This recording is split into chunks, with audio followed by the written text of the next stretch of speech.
கன்னியாகுமரி மாவட்ட தலைவராக குமரி எஸ். பிரபாகரன் நியமிக்கப்பட்டிருந்தார். அவரது தலைமையில் குமரி மாவட்ட ஐக்கிய ஜனதா தளம் உறுப்பினர்கள் மரியாதை நிமித்தமாக ஐக்கிய ஜனதா தளம் தமிழ்நாடு மாநில துணைத் தலைவர் சோமசுந்தரம் அவர்களை சந்திக்கும் நிகழ்ச்சி மற்றும் திருநெல்வேலி குமரி மாவட்ட ஐக்கிய ஜனதா தளம் நிர்வாகிகள் ஆலோசனைக் கூட்டம் நெல்லை உடையார்பட்டியில் பைபாஸ் ரோட்டில் அமைந்துள்ள பாலாஜி திருமண மண்டபத்தில் நடைபெற்றது. கண்ணபிரான் வரவேற்று பேசினார். கன்னியாகுமரி மாவட்ட தலைவர் குமரி பிரபாகரன் தலைமை தாங்கினார். திருநெல்வேலி மாவட்ட பொருளாளர் தெய்வநாயகம் முன்னிலை வகித்தார். ஐக்கிய ஜனதா தளம் தமிழ்நாடு மாநில துணைத் தலைவர் சோமசுந்தரம் சிறப்பு விருந்தினராக கலந்து கொண்டு சிறப்புரையாற்றினார். இதனைத் தொடர்ந்து கன்னியாகுமரி மாவட்ட தலைவர் பிரபாகரன் மற்றும் ஐக்கிய ஜனதா தள உறுப்பினர்கள் மாநில துணைத் தலைவர் சோமசுந்தரம் அவர்களுக்கு பொன்னாடை அணிவித்தனர். பின்னர் குமரி மாவட்ட நிர்வாகிகள் கன்னியாகுமரி மாவட்ட ஐக்கிய ஜனதா தளத்திற்கு புதிய நிர்வாகிகளை உடனடியாக நியமிக்க வேண்டும் உள்ளிட்ட பல்வேறு தீர்மானங்கள் நிறைவேற்றப்பட்டன.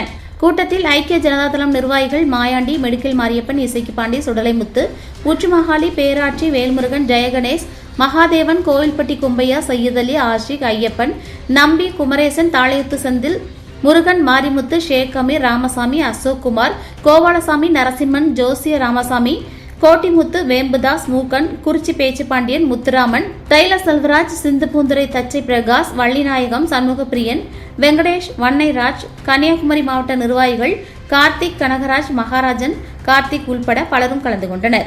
முடிவில் தச்சநல்லூர் மண்டல தலைவர் ஆறுமுக நயினார் நன்றி கூறினார்.